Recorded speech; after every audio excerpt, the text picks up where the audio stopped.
Thank you very much. Thank you very much. Thank you very much. Honourable Speaker, on my own behalf and on behalf of the Government of the Republic of Trinidad and Tobago, we congratulate you on your election as Speaker of this Chamber.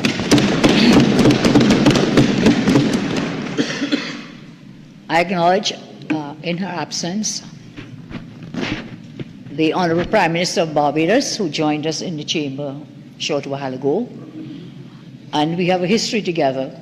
When I was elected as Prime Minister in 2010, she was also here for the opening of Parliament, and she's back again, and she faces a similar challenge in her own country. So we wish her good luck. And we welcome also the Chief Justice of Barbados. I had the pleasure and privilege of working with him in some legal matters in St. Kitts, so I was happy that he could join us here today as well. Honourable Speaker, Honourable Chief Justice, who joined us a short while ago, members of the Judiciary, the Dean and members of the Diplomatic Corps, Chief Secretary of the THA, Mr. Farley Augustine, members of the Cabinet of Trinidad and Tobago, MPs and Senators, local government representatives who have joined us, members of the various religious organizations, members of the People's Action Party of St. Kitts, again, persons I had the pleasure of working with in legal matters in St. Kitts, and I'm very happy you've joined us here today. All specially invited guests, ladies and gentlemen, my fellow citizens of Trinidad and Tobago, a very pleasant good afternoon to one and all. Mr. Speaker, as I came into this chamber yesterday evening, prior to the ceremonial opening, I noticed a remarkable change had been made in the chamber. For over 9 years, I sat on that side of this house, and I pleaded for a clock that when we were sitting on that side and speaking on that side, we could see the time, because we are time-bound in our contributions in this Parliament. And for 9 years, there was never a clock that allowed us to see. We always had to be looking down the road. Always had to be looking down there, trying to see our notes and looking down there. So I say, thank God the government has changed, because there is a clock today on this side of the House for members of the opposition.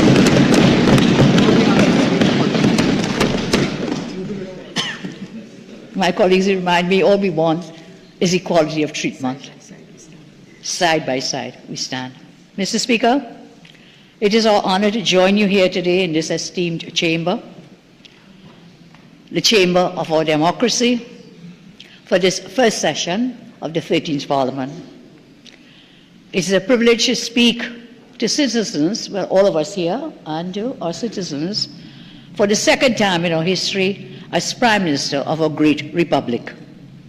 Today, we have been witnesses to the orderly, legal, and peaceful transfer of government following our general elections, and that is remarkable. So I think we should give the people of Trinidad and Tobago congratulations. There's also something remarkable about this Parliament, this 13th Parliament. This is the first time in 25 years, Mr. Speaker, quarter of a century, that there are 3 political parties in this House. So we welcome the 3rd political party, the members of Tobago, and of course government and opposition. First Parliament in 25 years. This plural composition is indeed a true reflection of a diverse republic. I want to start off by saying again, thanks to the constituents of Sipario who have sustained me over the years and have returned me as the MP for Sipario. And I want to thank the people of Trinidad and Tobago who gave us an overwhelming mandate to form the government of Trinidad and Tobago. I want to say today, we on this side, we wear no party symbols today.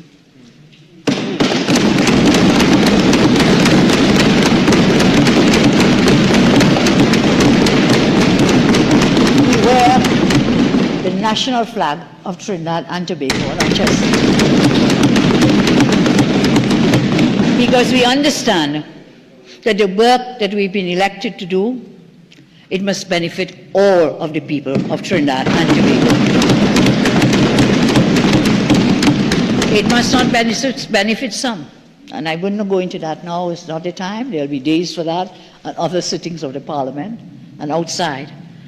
So we are very, very committed to keeping the words that we shared with the population when we sought their mandate.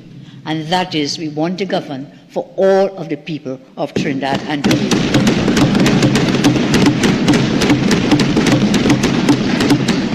I extend my very sincere congratulations and praises to the people of TND.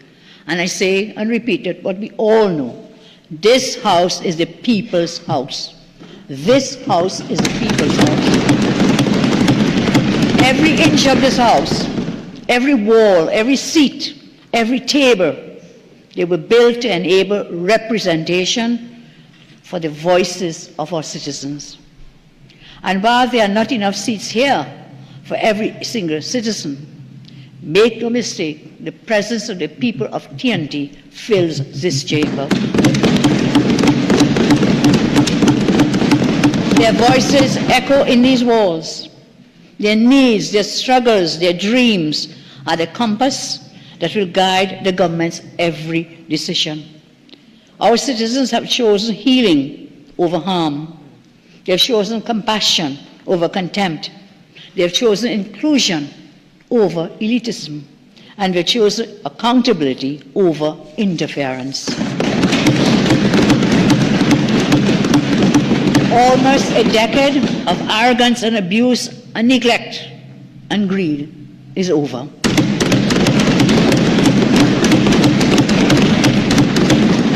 Today, we step into the sunlight of a new people-centered government, a people-centered term in office. And let me look at the mandate of our MPs. If you sit in this chamber, all of you, thinking you are here on your own frolic, believing that power belongs to you instead of the people who put you here, then be prepared for a very short stay in this chamber. Trust me, Mr. Speaker, I've been here for some time. Some people just last only one day in this job.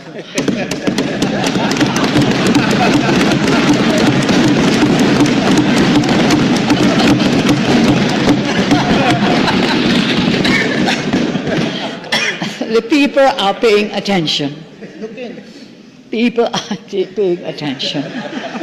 Once we take this oath, as we did today, the oath of a member of Parliament, we commit ourselves to a life of service to our citizens, and we are obligated to ensure we fulfill those commitments with integrity, with courage, with love, and with humility. I've said it before, I repeat it often to my MPs.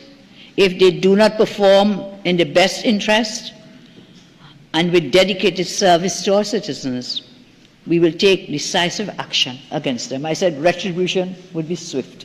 So they've been warned and they're prepared to serve with dedication and commitment. Their mandate is clear: to serve every citizen competently, equally, and there will be no room for failure in this parliamentary term. The country will grow when our people are well informed, because that is the basis for sound decision making. Citizens believe we will make things better and will show them that they are right. Our philosophy will inform and sharpen our debates. Sometimes we won't agree. Things might seem irreconcilable, but when we come to an impasse, I respectfully ask that we work respectfully to reconcile the divergences. Many people whose biases get the better of them are outsmarted by overconfidence. Biases can never be eliminated completely, but we can minimize the spaces where partialities live and thrive. I ask my MPs to be vigilant about preconceptions in their thinking, because they may, in that way, silence essential voices. We must be skilled at holding varied and opposing views simultaneously. This is the first lesson in fair-mindedness. We must dispense with unsupported opinions. Facts and conscientiousness must be the indelible markers of what will be best for our citizens. Our debates are the voices of our constituents, and we must not be flippant, disrespectful, or lazy.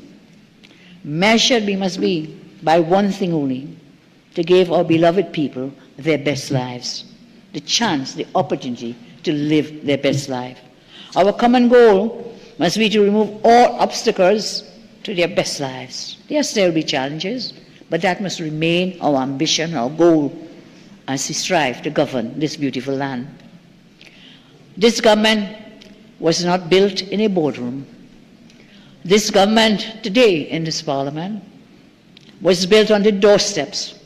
It was built in living rooms. It was built at market stalls, maxi taxis, on the road, underground, in the byways, in the laybys, and on the highways. This is where we come from. This is how this government was built. It was built by traversing our country, listening, not lecturing. I have always said, we listen first, and then we lead. We are here because we believe every citizen deserves dignity, respect, and a government that keeps its word. A government which keeps its word, a government that treats every community with equal care. A government which focuses not on headlines, but on households. A government that rebuilds trust with the population through transparency, accountability, and action. We will begin by prioritizing safety in our homes and our communities. Crime is not a statistic. It is a daily terror for too many families. And so our agenda will include both legislatively and non-legislatively the fight against crime. We will give our judiciary and law enforcement officers the necessary tools and support whilst we invest in prevention, education, and community development. We will begin also, Mr. Speaker, by tackling the cost of living. We talked about the economy, very vital for us. So we'll be looking from groceries to gas to electricity. We must help the working class in this country.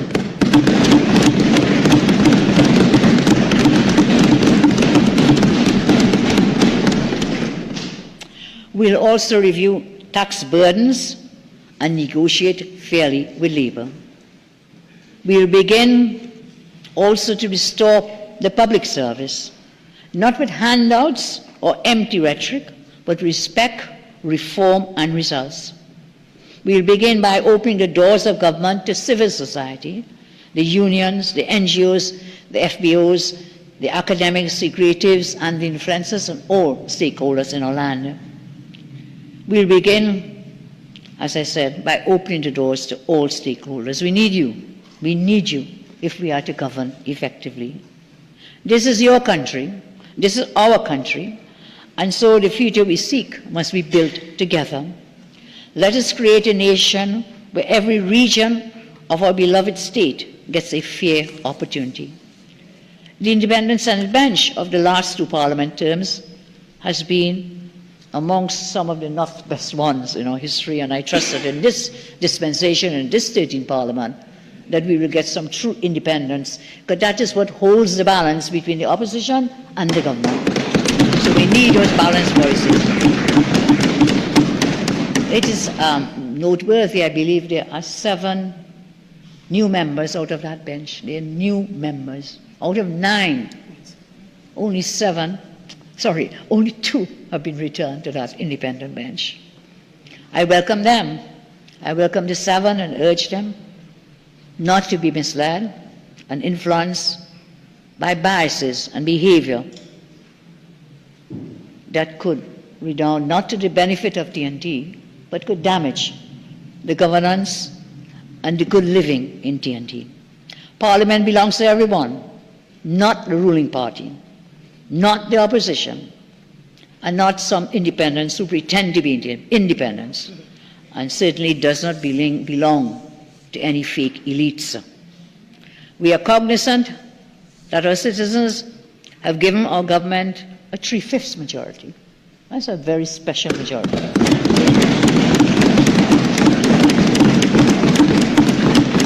And we thank the people of TNT for giving us that majority, because that's how the law is. We will need that majority from time to time. But I give the assurance today, we will not abuse that power that you have given us. And so as I close, I say people voted not just for a change of government, they voted for long-term structural change in systems, and therefore we will deliver that with the special majority that we have. In this new Parliament, we will pass laws that matter, laws that protect, uplift, and empower our citizens. This Parliament must help you, must help the pensioner struggling to buy groceries, the school child hoping to one day be an artist, a teacher, hoping to be one day a prime minister or president.